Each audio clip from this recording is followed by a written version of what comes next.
రాష్ట్రంలో బాలికల విద్య కోసం కృషి చేస్తున్న 352 పైగా కస్తూరిబా విద్యాలయాల్లో పనిచేస్తున్న కాంట్రాక్ట్ ఉపాధ్యాయులకు జీవో నెంబర్ 24 ప్రకారం మినిమం టైం స్కేల్ ఇవ్వాలని, అలాగే ఇటీవల పీజీటీలుగా చేరినటువంటి అధ్యాపకులకు కూడా ఈ స్కేల్ అప్లై చేయాలని కోరుతూ మంత్రి గారికి ఇతర అధికారులకు కూడా అనేక పర్యాయాలు పీడీఎఫ్ ఎమ్మెల్సీలు అలాగే మన బాలకాశి నాయకత్వాన సమగ్ర శిక్షాభియాన్ యూనియన్ రిప్రజెంట్ చేయడం జరిగింది.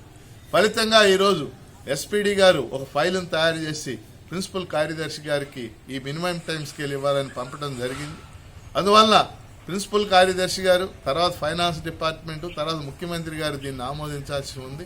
మనం చేసిన కృషి ఫలితంగా ఈరోజు ఫైల్ మూవ్మెంట్ స్టార్ట్ అయింది. ఇది ఆమోదం పొందే విధంగా మినిమం టైం స్కేల్ ఇచ్చే విధంగా మన యూనియన్ పీడీఎఫ్ ఎమ్మెల్సీలు ఇక ముందు కూడా కృషి చేస్తారని తెలియజేస్తూ ఖచ్చితంగా వాళ్ళకి ఈ మినిమం టైం స్కేల్ అమలయ్యే అవకాశం ఉందని కూడా తెలియజేస్తున్నారు.